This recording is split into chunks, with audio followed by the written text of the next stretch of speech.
So lost in all of this debate over infrastructure is the debt ceiling. Frankly, much more time-pressing than infrastructure's sort of self-imposed deadlines. White House Press Secretary Jen Psaki addressed this yesterday. Listen to this. Republicans are playing politics with an economic catastrophe, and they're treating a calamity for working families like a DC game. There are huge impacts here. You touched on the fact, but let me give the public a little sense of that.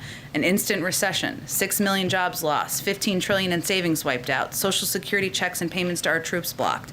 Those are real impacts. Republicans in Congress are treating this like a game.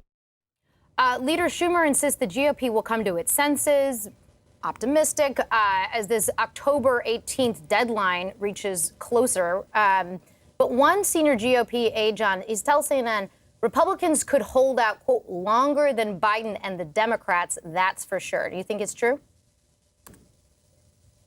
Probably. Yeah. Look, Biden and the Democrats are the governing party. They're in charge.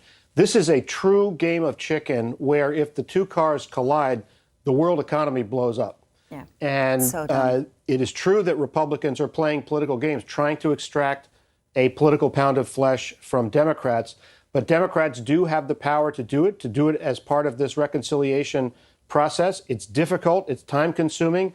But if you're the president of the United States and you're trying to avoid what would be catastrophic for the economy on your watch and on everybody else's watch, the path of least resistance may be to go ahead and do it on your own through the mechanism of reconciliation. Don't know that that's going to happen. And we did get a little blink from Mitch McConnell earlier in the week when he said, well, I'll make the reconciliation path easier. That was an accommodation that McConnell was offering. Will that be the last accommodation he offers? You know, that's something that Joe Biden and Chuck Schumer are going to have to make a decision about.